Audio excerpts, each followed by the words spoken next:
కేవలం ముఖ్య నాయకులే కాదు, వారి భార్య లేదా భర్త ఫోన్లు కూడా వినేవారిని ఆరోపించారు ఈటల.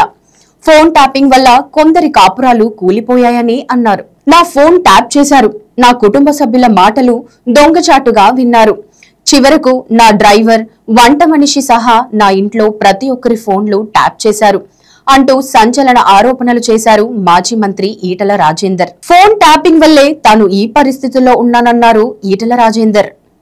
రాష్ట్రంలో ఫోన్ ట్యాపింగ్ తొలి బాధితుడిని తానేనని చెప్పుకొచ్చారు. మల్కాజ్గిరి ఎంపీ అభ్యర్థిగా పోటీ చేస్తున్న ఈటల ఈ రోజు ప్రెస్ మీట్ పెట్టి మరీ ఫోన్ ట్యాపింగ్ పై స్పందించారు.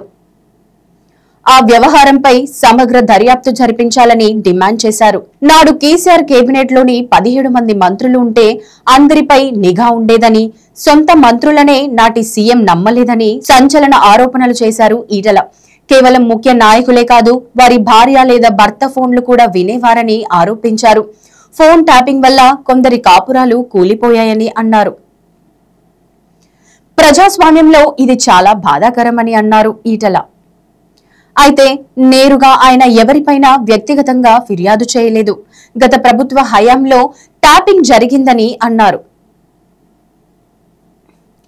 దర్యాప్తు చేయాలని డిమాండ్ చేశారు. బీఆర్ఎస్ హయాంలో గెలిచిన ఎమ్మెల్యేలను కాదని, ఆ పార్టీలో ఉన్న ఓడిపోయిన ఎమ్మెల్యేలతోనే అధికారిక కార్యక్రమాలు, ప్రారంభోత్సవాలు జరిపించేవారని చెప్పారు. కనీసం ప్రోటోకాల్ పాటించేవారు కాదని ఆగ్రహం వ్యక్తం చేశారు. ఇప్పుడు రేవంత్ రెడ్డి ప్రభుత్వం కూడా అలాగే చేస్తుందన్నారు.